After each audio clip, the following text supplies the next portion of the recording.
este encuentro por la insistencia de Conchi a tiempo y a destiempo desde hace como 10 años, o sea que esa es la perseverancia de esta buena mujer, es lo que hace que esté aquí. Sin duda, esto se lo debo.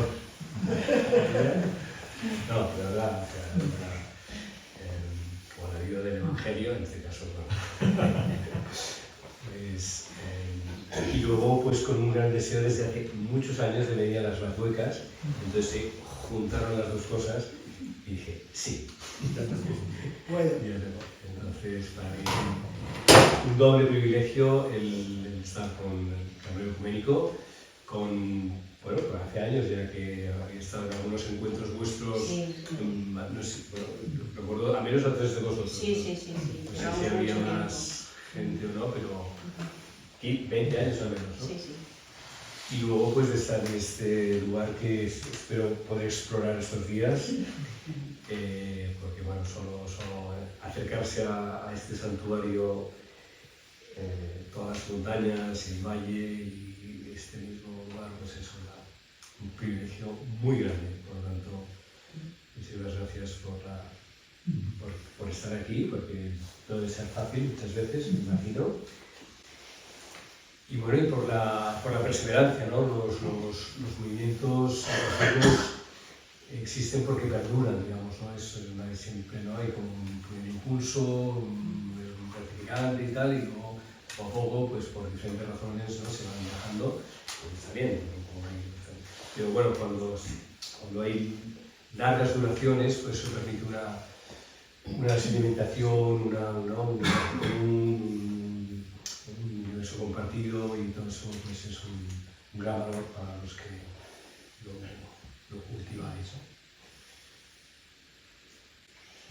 Vamos, quería decir también que le damos la bienvenida porque ya hace tiempo que sí que pensaba siempre que alguna vez tendría que llegar el momento en que pasases por Batuecas, porque bueno, pues en tu trayectoria este lugar también tiene mucho que decirte, estoy seguro, porque bueno, pues es un lugar de contemplación y tiene también unas características muy peculiares que bueno, pues ayudan a ello a vivir ese silencio interior y esa hondura. Y por eso pues me alegro mucho que Conchita haya conseguido que puedas venir por fin a Batuecas, que ya lo habíamos pensado. Y bueno, siéntete en tu casa, aunque claro, pues la llegada hace también. Bueno, ha sido una llegada iniciática. Totalmente iniciática, sí. Claro. Aquí cuando se llega se pierde toda conexión con los medios normales y ya pues quiere decir que no funciona el Google, no funciona es fantástico, casi todo esto es fenomenal, sí. Entonces estamos un poco más bien en ese sentido aislado y cuando llega pues a lo mejor no puede haberse comunicado ni nada. Y menos mal que llegaste, porque a veces una gente se pasa, no llega. Bueno, sí, yo tiempo para todos. Creo que llamó a muchas puertas antes de llegar aquí. Sí, yo creo que conocía a media población de la zona, pero encantadísimo, que es cuando se hacen amistades y... Se encontró con los hermanos ciervos. Sí, ¿no? A jabalí, zorros, zorros, vezados, no, de verdad, una curiosidad. Luego al llegar aquí, la última prueba fue que había leído hace muchos años en los monasterios tibetanos, cuando hay un candidato a monje, el chavalillo, o chavalilla, bueno, si es monje o mujer, ya va a la puerta de aquellos grandes monasterios, ¿no? Entonces llama, y no le abren. Y entonces está ahí, espera, y pasa 3 días. Si vuelve a llamar, es que no tiene vocación de monje porque no tiene paciencia. O sea, la segunda llamada ya le elimina. Y si aguanta perseverantemente 3 días y 3 noches a alturas tibetanas, entonces ya se merece el ingreso, digamos, ¿no? Con lo cual, yo atento a eso, me llamé una vez solo y pensé, ya no, si no me abren, significa que tengo que pasar la prueba de la noche y así ha sido. No, todo esto lo he reflexionado de verdad, o sea, ha sido muy bonito, la verdad es que sí. Pues yo ayer, cuando pensaba que por la noche, después de cenar, íbamos a reunirnos aquí, que nos reunimos abajo, y fue muy fructífero y muy bonito, muy entrañable, decía, buenas noches, queridos amigos. Qué gran Dios tenemos, decía Teresa a Juan de la Cruz, qué gran Dios tenemos, decía Juan de la Cruz a Teresa. Y en verdad te damos gracias, Señor, por la vida toda. También te damos gracias por Francisco, al que podemos abrazar y darte gracias porque está saliendo paso a paso y poco a poco. También te damos gracias por Javier, por acompañarnos con tu presencia, tu palabra y tu experiencia. Y también os agradecemos a cada uno de vosotros que habéis sido atraídos por un silencio que está lleno de palabra, esa palabra del Espíritu. Seguro que estos días nos vamos a dejar sorprender por lo que aquí suceda, que podamos entrar en ese retiro, en este retiro nuestro con la confianza porque todo será para bien. Gracias a todos de corazón. A Javier le conocemos prácticamente todos, pero los que no le conocéis sabéis que es jesuita, vive en la cueva de San Ignacio en Manresa, no en la cueva, pero por pocas semanas. Es antropólogo, teólogo y escritor. Es el mayor exponente de diálogo interreligioso y de mística comparada. Para trabajar en este diálogo interreligioso, dice él, se necesita una apertura sin límite, un perderse de sí mismo en el otro, para abrirse a la riqueza espiritual de toda la humanidad. Y yo ya no digo nada de los libros que ha escrito desde el corazón, son muchos y muy valiosos. Y realmente yo creo que son una formación maravillosa. Ahora le damos paso a Javier. Vamos a empezar con Gandhi, podríamos empezar por Jesús, pero en este caso el orden de los factores no altera el producto, no altera el mensaje.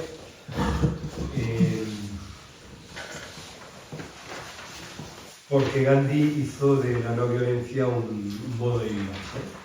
Y además se jugó su vida, bueno, la entregó entera, ¿no? Completa,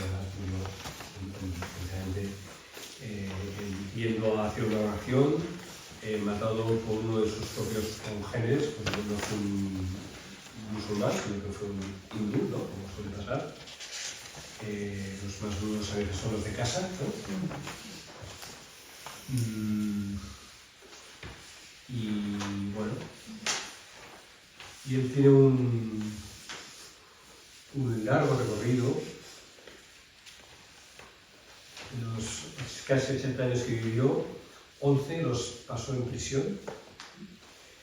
Ahora que está esta flotilla acercándose a Gaza, ¿no? Y ahí los estaba cogiendo, bueno, vamos a ver qué les va a pasar, hasta dónde va a llegar el enfrentamiento, está jugando la vida, ¿no?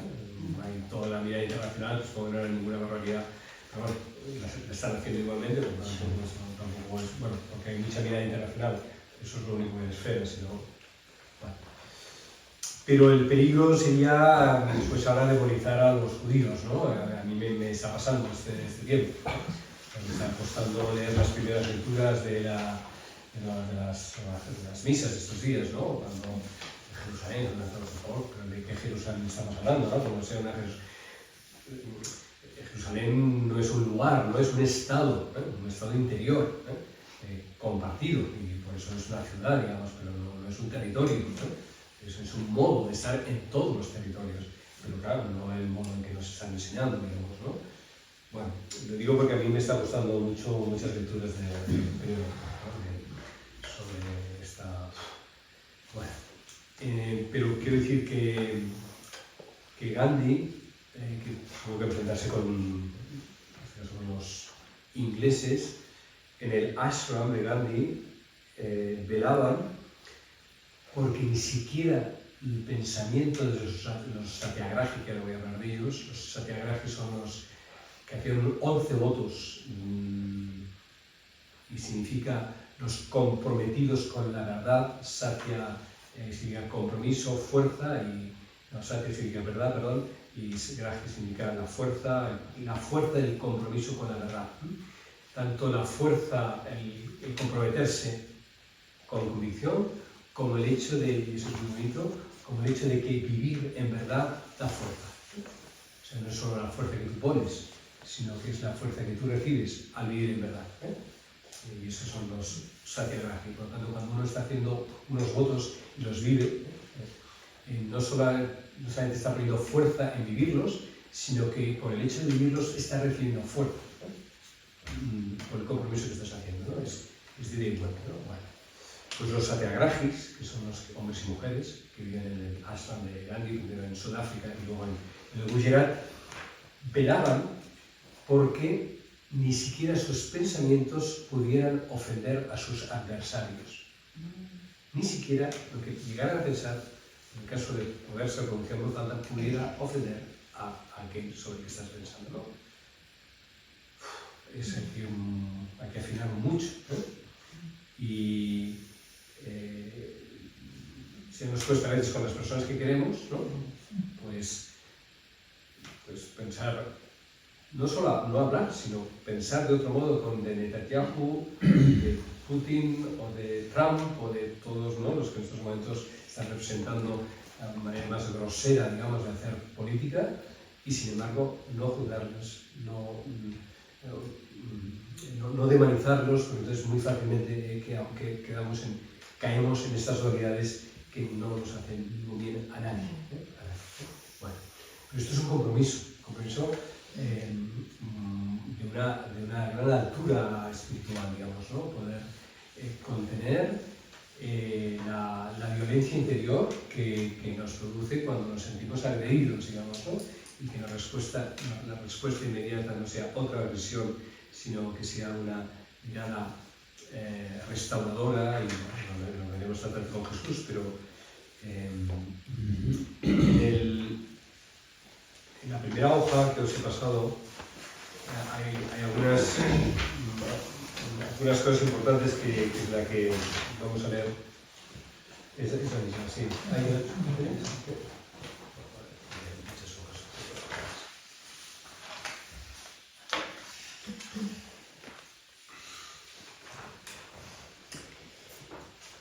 Principios de la no violencia.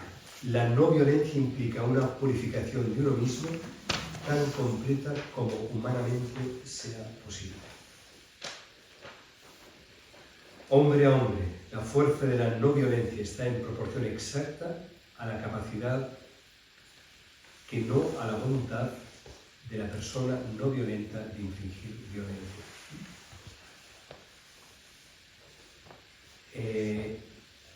Aquí es sutil,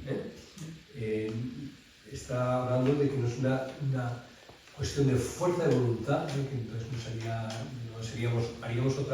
nos haríamos violencia también a nosotros mismos, ¿no? Si fuera solo a golpe de fuerza de voluntad, es otra violencia que también nos lastimaría, sino que habla de algo mucho más bonito, que es una capacidad, una posibilidad que tenemos todos, una capacidad.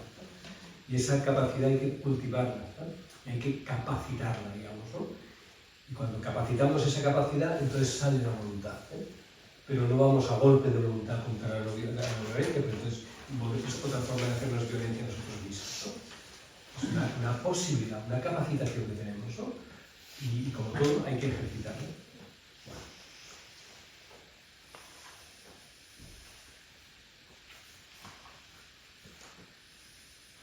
El poder del que dispone una persona no violenta es siempre mayor del que tendría si fuese violenta.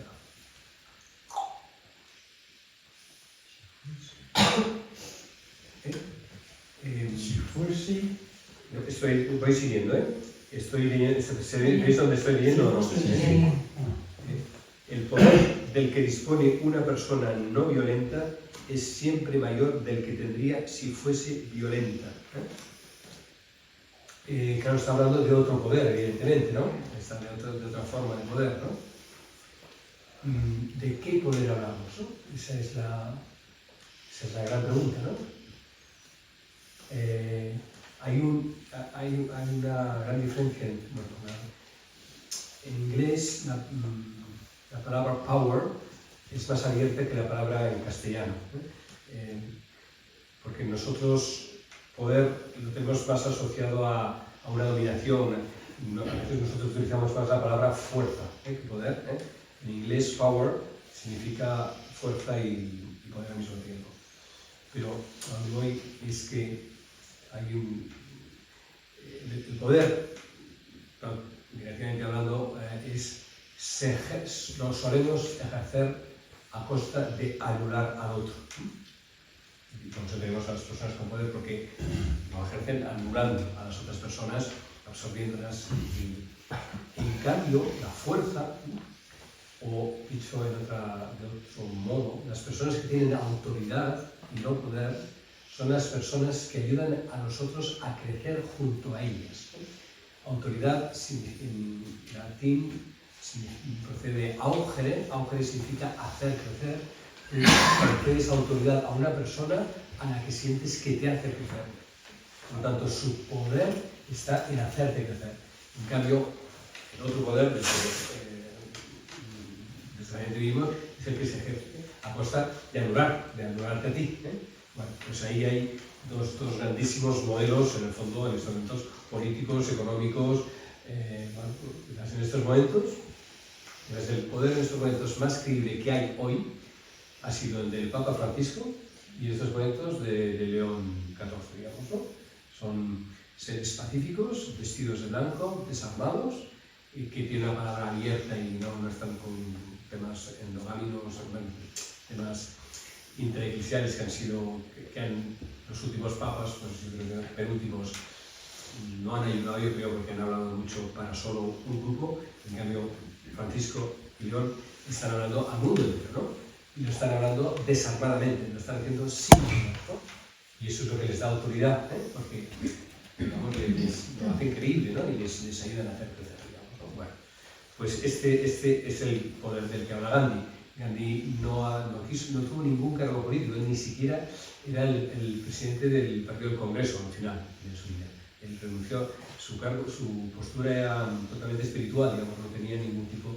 Y cuando al final de la vida le quisieron hacer presidente de la India, él ni de lejos lo hubiera admitido, bueno, lo admitió, y su candidata era una mujer y una mujer paria. No era demasiado, no pudiera aguantar que fuera ni por ser mujer ni por ser descastada, ¿no? Pero era su candidata. O sea, la fuerza que tenía ese hombre, que yo creo que es una figura por redescubrir más que nunca, desacreditada en estos momentos la misma India.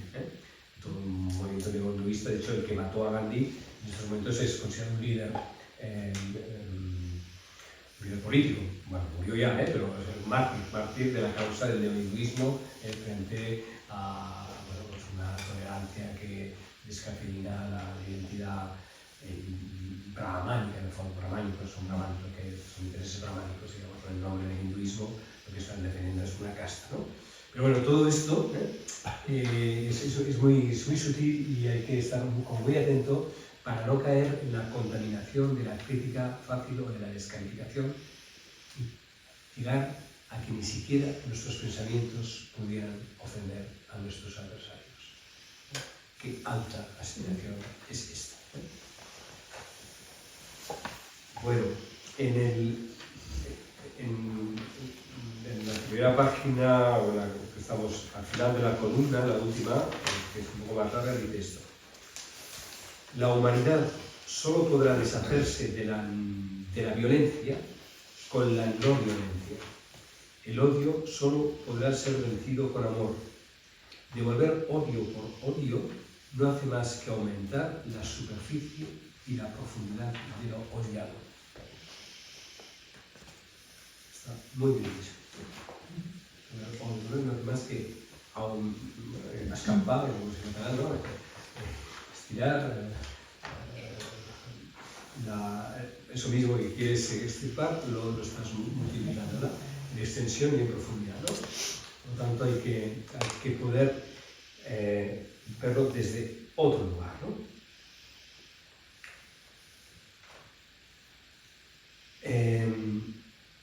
Paso a la frase de entremedio de la segunda columna, digamos, en la primera página. La no violencia es una cualidad del corazón, no surge apelando a la razón. Eso es también muy profundo, ¿eh? Cuando se empiezan a discutir argumentos de una persona que no cree en la violencia, no la vas a convencer. No, con argumentos, todos los argumentos para decir que esto es buenismo, que esto es ingenuidad, ¿no? es una cualidad del corazón, ¿no? Y por lo tanto, eso es lo que estamos llamados a cultivar, ¿no?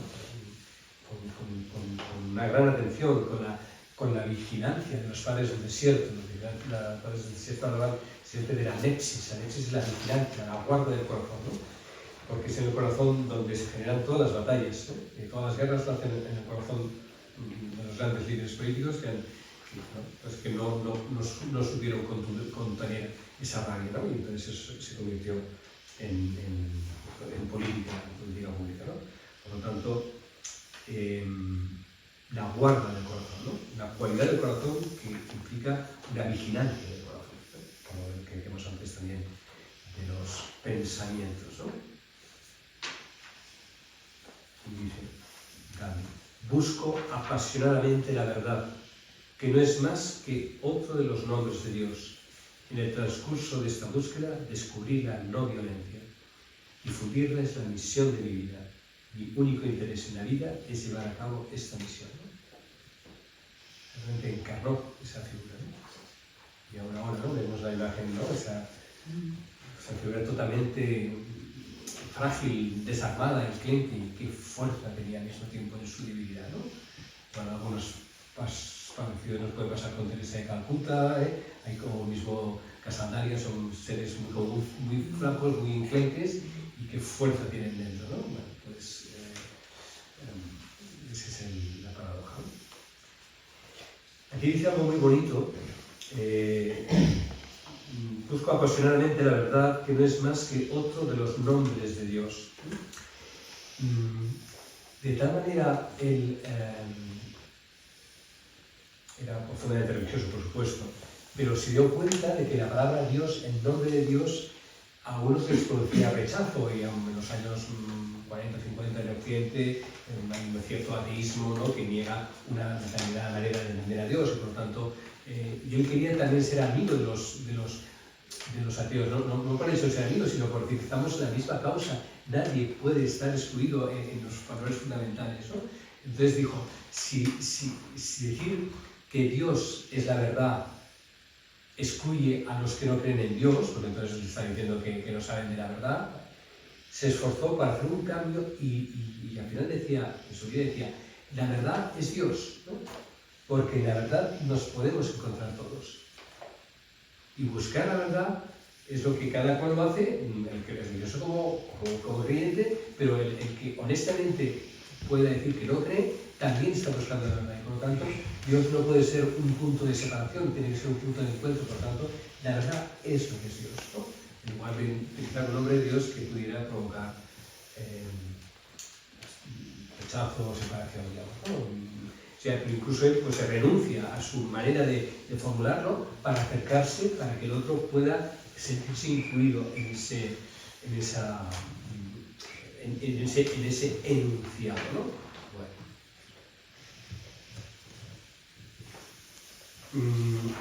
Si damos la vuelta, seguimos con justamente lo que acaba de decir. Desde mi infancia he sido un devoto de la verdad. Ello me resultaba lo más natural del mundo. Mi fervorosa búsqueda me condujo a la reveladora máxima de la verdad es Dios, en vez de la máxima usual, Dios es la verdad. Esta máxima me permite ver a Dios cara a cara, tal como es, y siento que Él impregna todas las fibras de mi ser.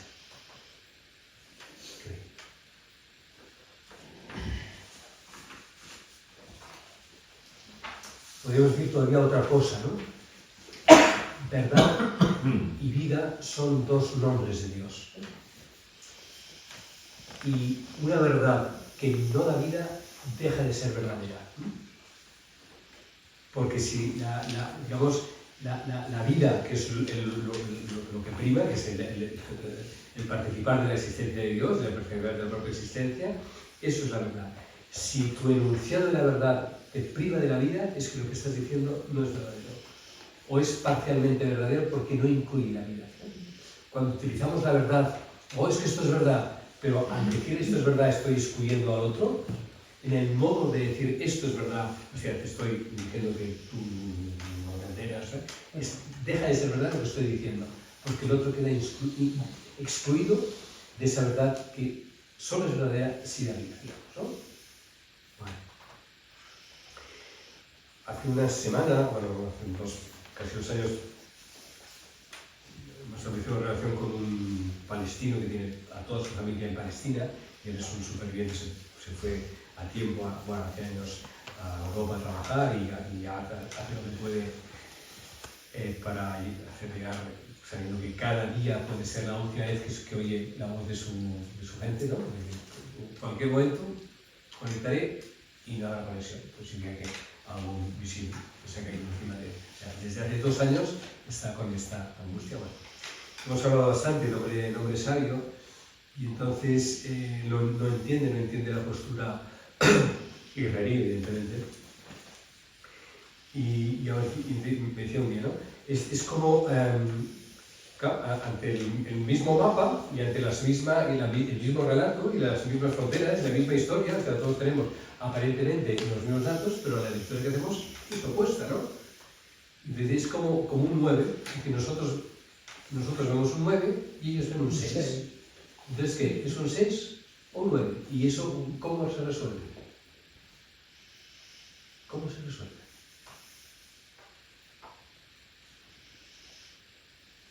Se resuelve haciendo el acto de contención de que si bien yo veo 6, la otra persona está viendo 9 y que los argumentos que tiene los está haciendo desde el 9, no desde el 6. O sea, dejo espacio en mí para que su argumentación, que es verdadera desde él, pueda interpelar lo que yo no veo desde mi 6, con la esperanza de que haciendo ese esfuerzo de contención de mi verdad, de mi perspectiva, la otra persona pueda, antes o después, hacer el mismo esfuerzo por comprender mis razones, que no son sus razones y sin embargo están en el mismo número, en la misma cifra, en el mismo dibujo. Pero eso es un acto de contención muy grande y de generosidad, ¿no? De creer de verdad que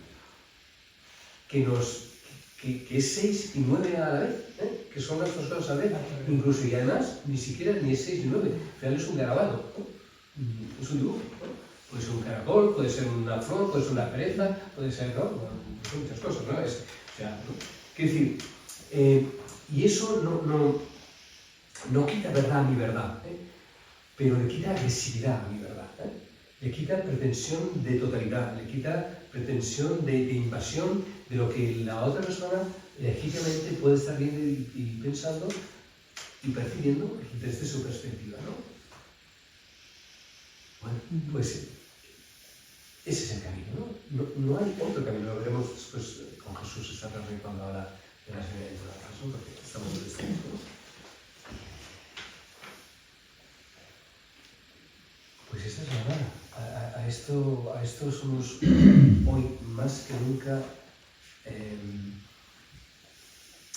impelidos a vivir, porque si no las trampas de las noticias que nos dan, además, ¿no? Estamos hablando ¿no? Pues las fake news, ¿no? Pero es que incluso las malintencionadas, pero es que incluso hasta las bien intencionadas son muy parciales, ¿no? Entonces hay que tener mucha contención, incluso también informativa, para no caer en la trampa de estar pues aparentemente en la última noticia, porque ni es la última, ni muchas veces ni es noticia, y es parcial, y bueno, hay por otro lado no es desinterés, no es ilusión del mundo, o sea, también cada cual tiene que encontrar cuál es la medida para que haya seguimiento de lo que el mundo está sufriendo y atravesando, pero no posicionamientos fáciles que todavía agrandan más la falla entre unos y otros, porque eso no nos ayuda.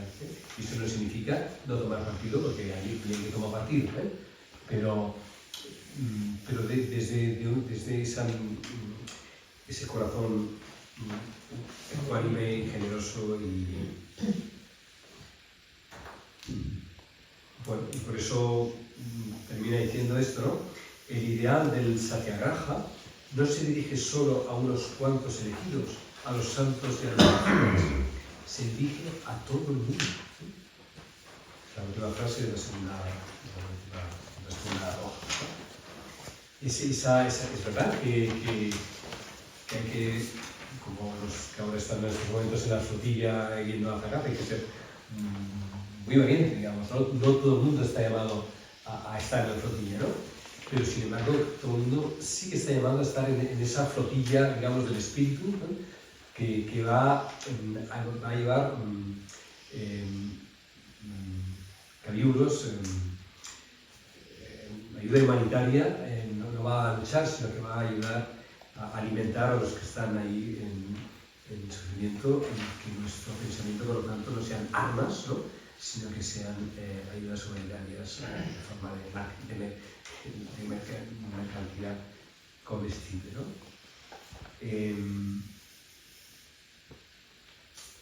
Hay una escena de la vida de Gandhi muy impactante.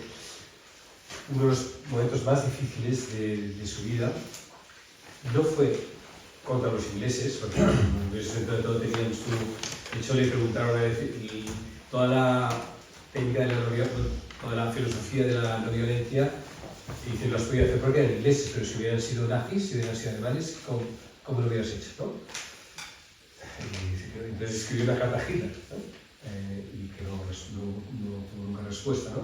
Pero escribió una carta a Hitler como ser humano, ¿no? Interpelando a su corazón, ¿no? O sea, también, pues en la India hay un día directamente, ¿no? Pero quedó interpelado por la pregunta que le hicieron y, bueno, a donde iba es que la lucha más difícil no la tuvo con los ingleses, sino fue en el momento en que se dio la independencia.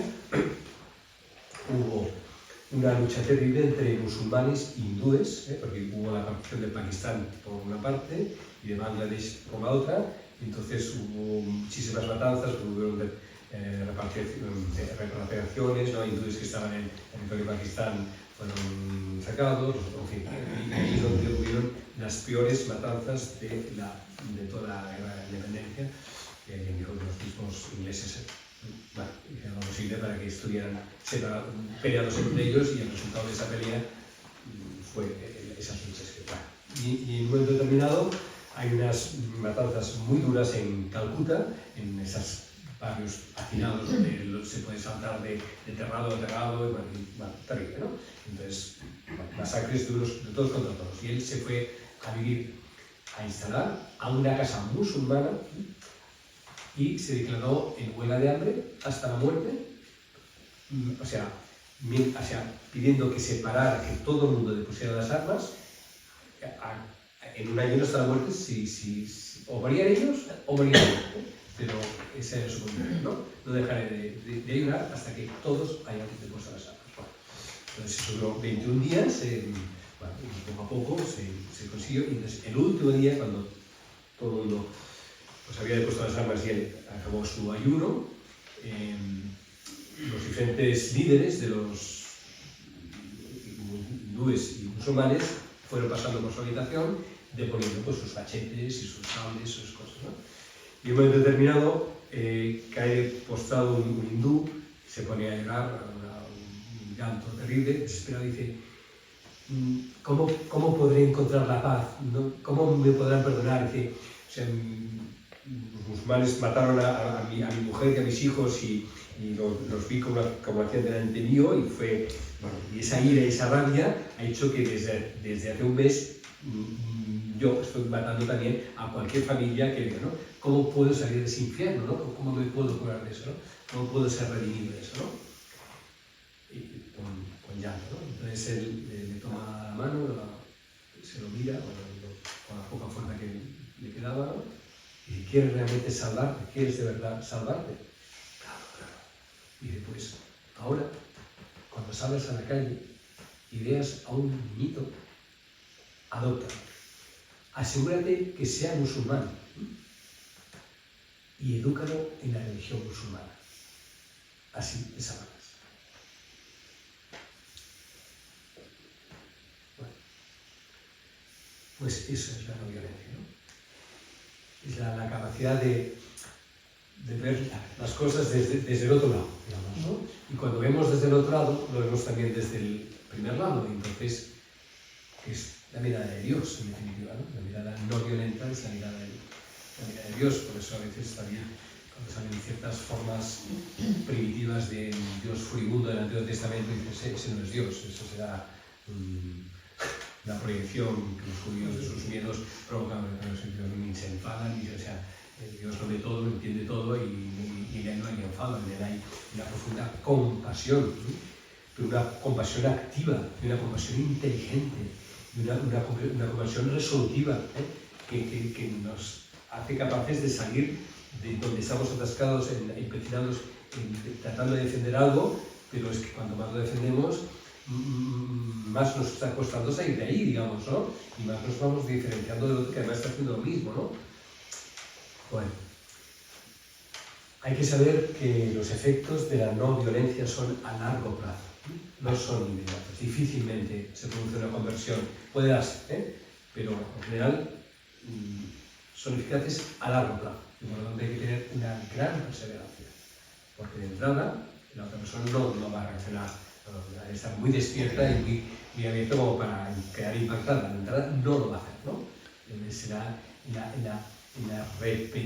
la insistencia, en la perseverancia de un gesto diferente al que espontáneamente le sale, que podrá empezarse a plantear las cosas de otro modo, ¿no? Bueno, pues eso es que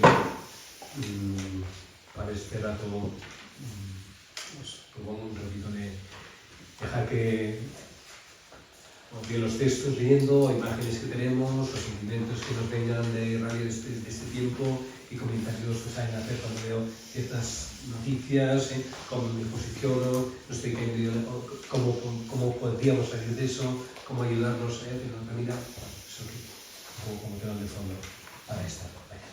Muchas gracias.